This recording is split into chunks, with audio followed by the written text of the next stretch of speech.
I am here with Sally French. I'm so excited because we have been trying to get together and do this interview for so long, and now it's finally happening. So I'm super excited to have Sally here. She is truly a pioneer in the industry. She started it years ago where her journalism took it a whole new direction.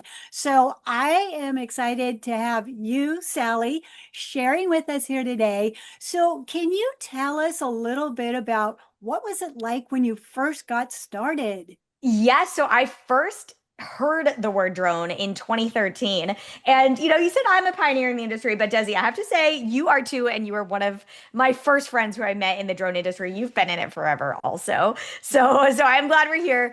I started in 2013, and my story began as a journalism student. I was studying photojournalism, and I thought I was going to be a photographer for a newspaper.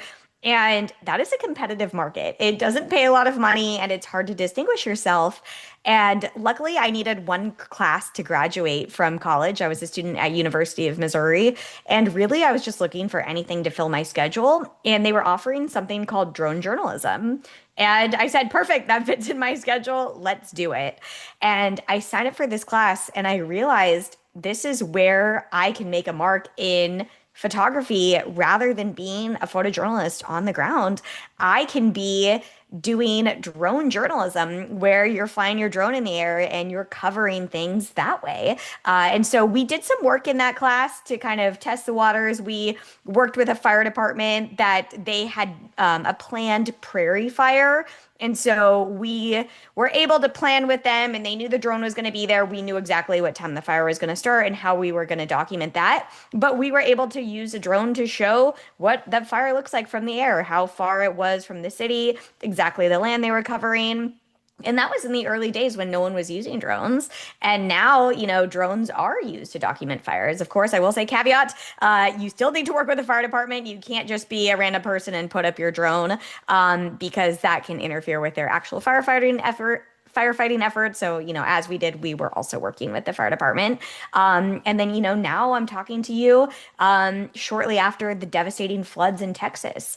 And I've seen so many drone photos or drone videos showing exactly how devastated that landscape was, how those floods happened. And that's something that comes from a drone.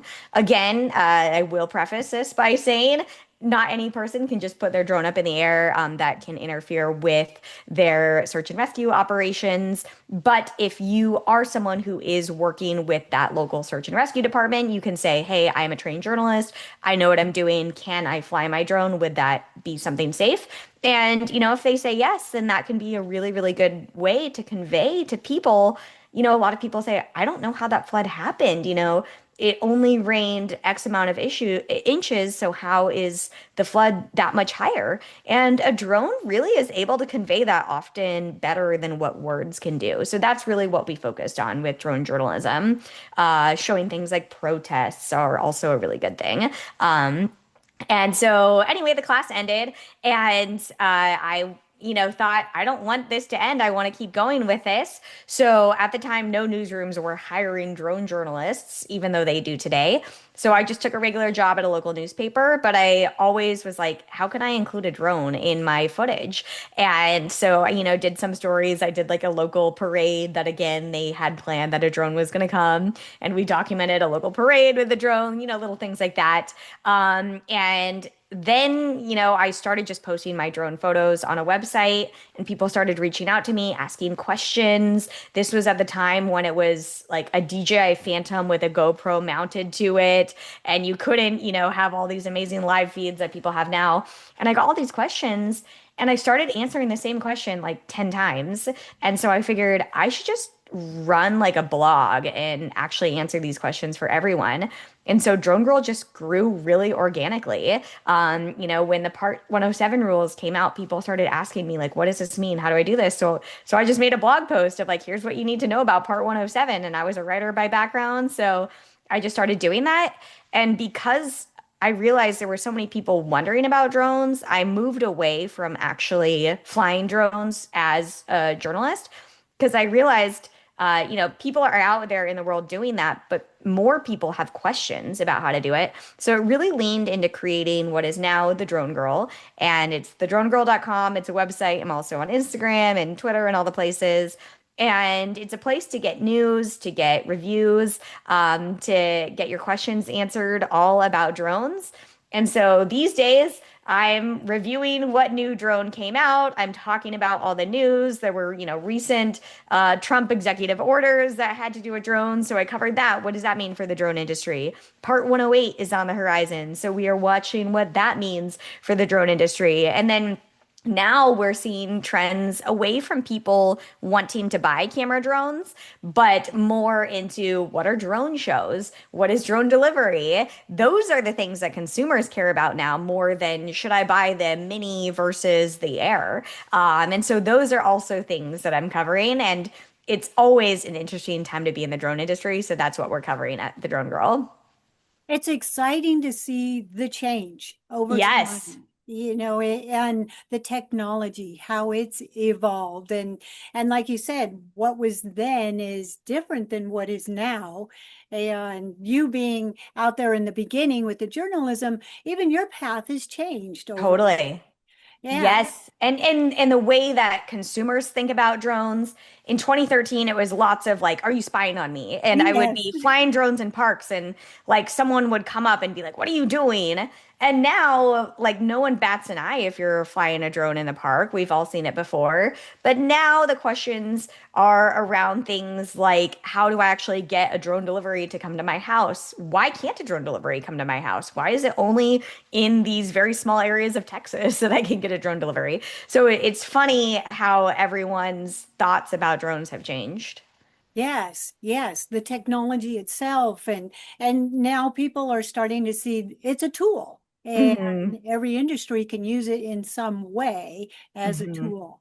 And so it's really shaped. I know when I've done classes and in the beginning, you would say, like you said, all those questions that would come up, and now it's like everybody knows a drone. Before they Right, wouldn't even know what a drone was. right, And right. so, And it's also interesting to see where the money is going in drones because, back in, let's say, 2013, you had to have a lot of money to buy a drone. I think DJI Phantom 1s cost $1,000, and then you need to add a GoPro on top of that. And you're still looking at horrible quality footage no matter what. And then it kind of came to this era of like drones are cheap. Like you could get a Mavic that is really high quality, but you could also get an Air or a Mini. And you can get a great drone now for $500, and it seems like everyone on the planet has a drone. So now it's less about what drone do I, but now the money is going into the enterprise side. It's now a lot of police departments saying, "Hey, we have budget drone. Which drone should I get with a thermal camera?" And now the money seems to kind of be going back in this enterprise side. right, right. So through all of this, you have expanded and gone different directions, but one of them is through doing product reviews. I bet you have had your hands on some pretty amazing technology. So share that side of it a little bit. Yeah, so that's been really lucky. First off, I will address, do I get free drones? Because people ask that all the time, and the answer is no. So every review that I write is fully unbiased. I don't get to keep the drones that I review, so whether I love it or whether I hate it, I still send it back. But I do get the drone for free for the 2 week testing period. So typically, the way it'll work is I'm really fortunate that I have created relationships with a lot of the big companies, DJI being a big one, and they'll say, "Hey, we have a drone coming out, and it's coming out in 2 weeks. Would you like to review it? It's under embargo, so you can't share this drone. Please be private in the places that you're testing it. Please don't post about this in advance." And that way, I really can get to know the drone, fly it, see what I like, what I don't like. I have 2 weeks to kind of craft a review. That way, when the drone comes out on launch day, I can really give you my real opinion because I've seen what I like, what I don't like. And on launch day, so many people want to make that decision. Should I click checkout and pre-order this thing?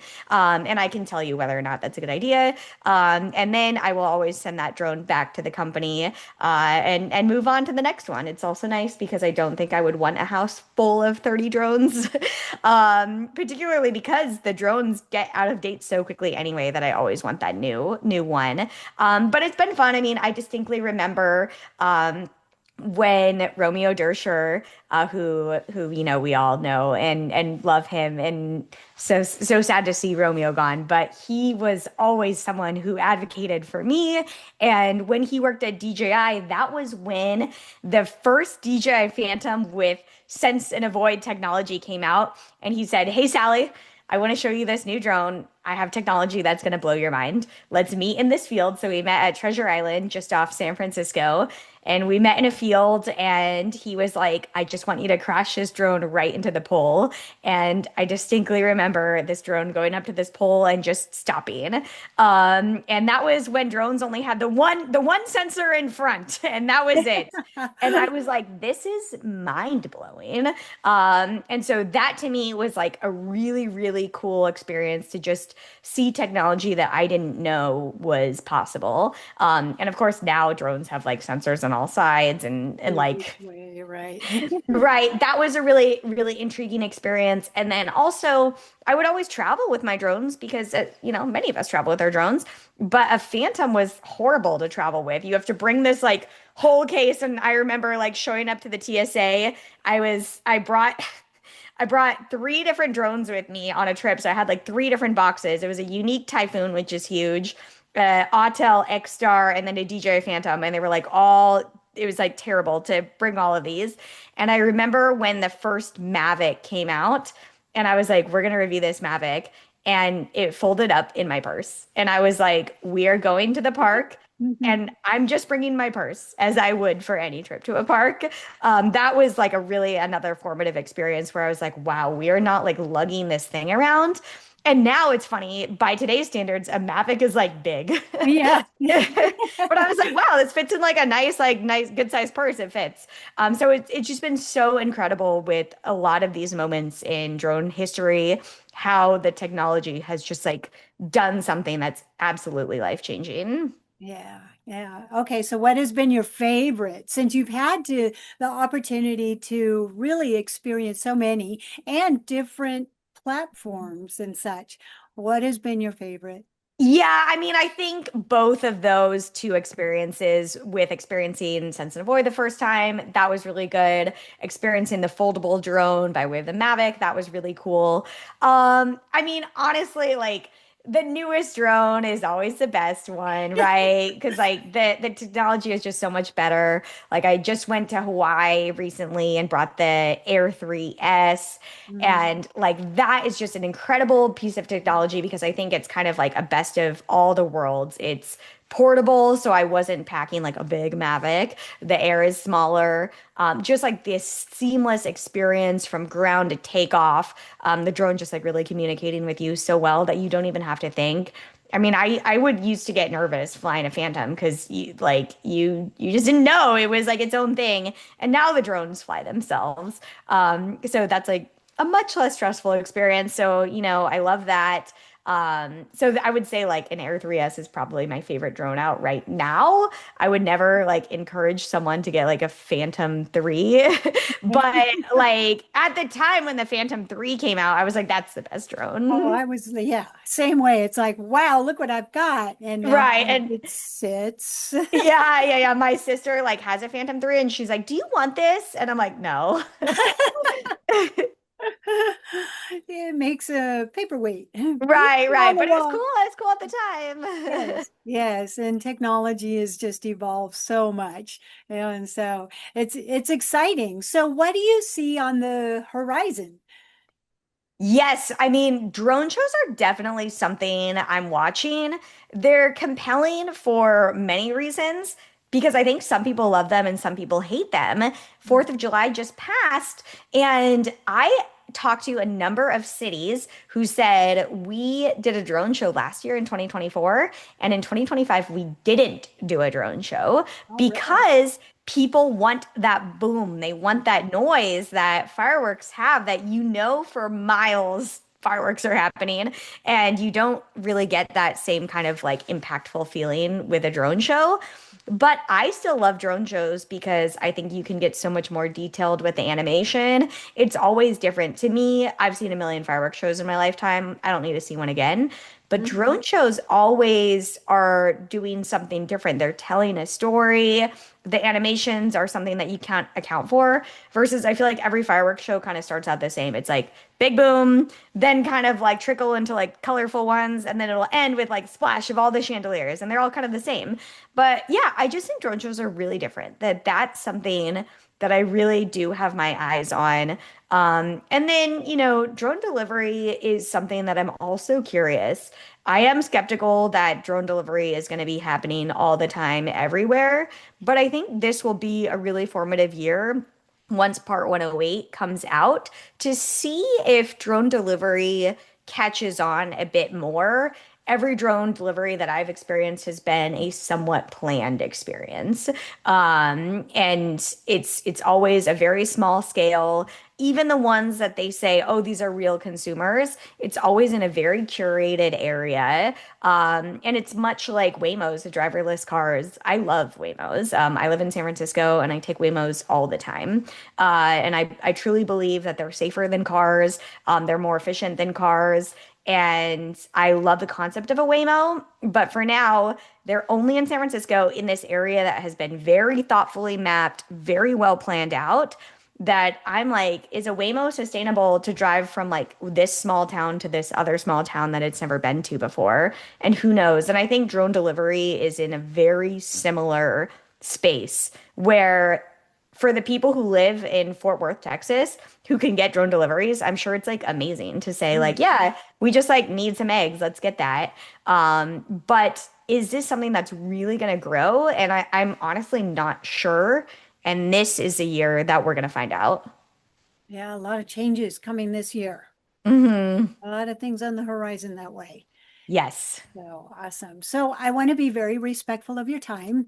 I'm super thrilled that you were able to come and share with us today. So as far as the last parting words, I love to give advice to people getting into the industry. And you have so much knowledge to share. So I'm sure that could be a loaded topic. But if you were going to be sharing with someone, what would you want them to know about the industry? Yeah, I think what I've realized is the industry has something for everyone, no matter your skill set, no matter your interest area. I will say when I joined the industry, it was a very certain type of person who worked in it. It typically was a male. It was someone who had some sort of computer background, whether it was video gaming and being a really good pilot, or if it was engineering, both from a hardware or a software standpoint. And that was very much it. You had to fit this certain mold of a person who flies drones and who builds them. And it was like just this very small niche of people. And I felt like it was harder to break into that niche because if you didn't fit that mold, you couldn't participate. Or you could, but it was difficult. You had to prove yourself.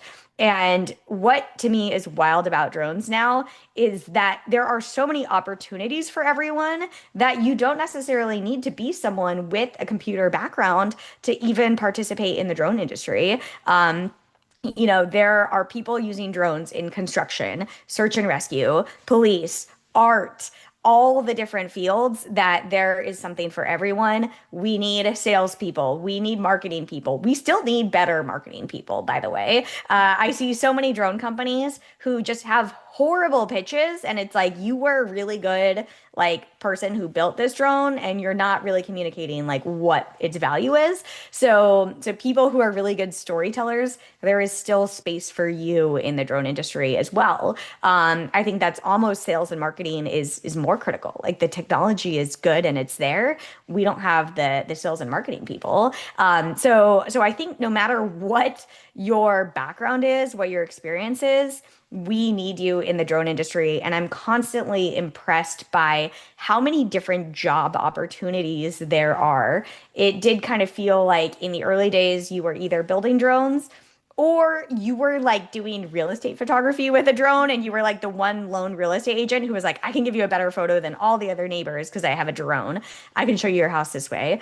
Now it's like anyone can do real estate photography. Like my 12-year-old, neighbor could take a photo of my house with their drone, and they do that. But now there are so many different avenues. I just met this really cool woman who's chief pilot for drone light shows. And I'm like, what an amazing job. And I meet people who like get to pack delivery drones. And there are so many companies that allow you to work on a freelance basis versus a full-time basis. I think that creates a lot of flexibility for people who want to be drone pilots. It's something that you can do as a part-time job. In fact, I use Drone Girl as kind of like my side hustle part-time job. And it's definitely an industry that I think that's where the future is going. People want to work for themselves. They want to work their own hours. I want to work my own hours. And I think the drone industry is really well suited to doing that. So basically, my TLDR is like, there is a place for you in the drone industry, no matter who you are. Oh my gosh, that's fantastic. What a great way to wrap it up because yes, finding that passion in yourself and using drones to elevate that. That's perfect. Absolutely. Yeah. I mean, you're so good in like the education field, and there's lots of that's needed. Safety field, you're Oh, so there good is in lots of that. that. Yeah, and people who are really passionate about safety, it's like you can convey that. And so there really is something for everyone. Yeah, yeah, awesome, awesome. Well, I want to thank you so Yay, much. this was so fun. I am so glad we finally got the opportunity to connect and share and put your story out there. So I thank you. Thank you for everything you're doing in the industry. Oh gosh, thank you. I'm like it takes us all up to keep propping each other up. So I'm glad you're here also. I'm sad I can't join the Coffee Connections live because I work at a gym on Tuesday mornings, but I'm glad we did this Yes. otherwise. And now we'll get this out there. So thank you. All right. So.